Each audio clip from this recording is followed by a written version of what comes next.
Hey guys, welcome to OnFireRobloxScripting, and in today's video I'm going to be showing you guys how to find and use the output inside of the new Roblox Studio. So let's just get right into it. To find output, what you want to do is just at the top of your studio, just click on script, and then output is just going to be on the left side over here beside this command. So you're just going to click on that, and that will give you your output. So now I'm going to quickly show you guys how to use the output. So I have a kill brick over here, and right now there are no errors with it. So if I just walk over it, I'm going to die like a normal person. But let's say I was scripting something.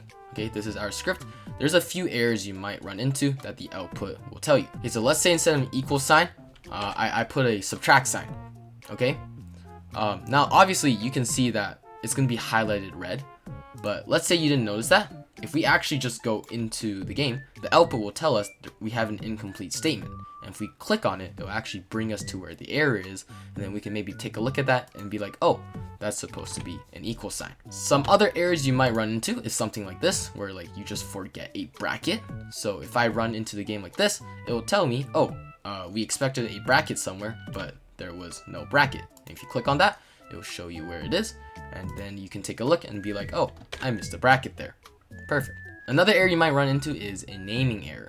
So example, let's say I'm supposed to write humanoid here, but let's say I forgot to capitalize the H.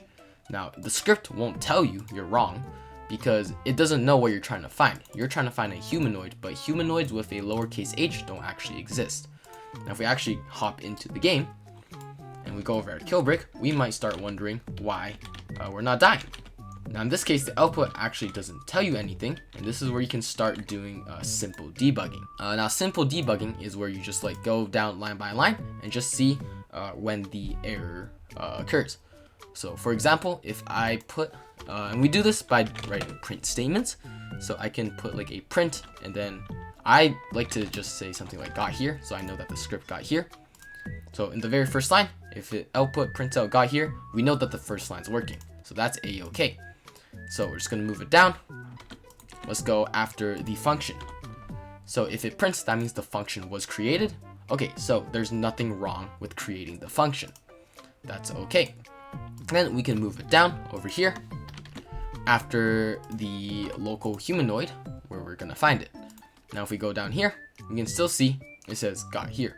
So there's no errors with that. So we can keep on going. Okay, then we can keep going down. So this is under the if statement. Now the if statement only triggers when we hit the part.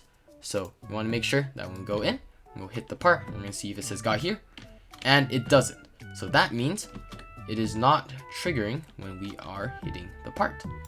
So then you'll have some kind of idea that we're not finding the humanoid. But yeah, that is pretty much a very simple way of how you can use your output to find and solve any errors.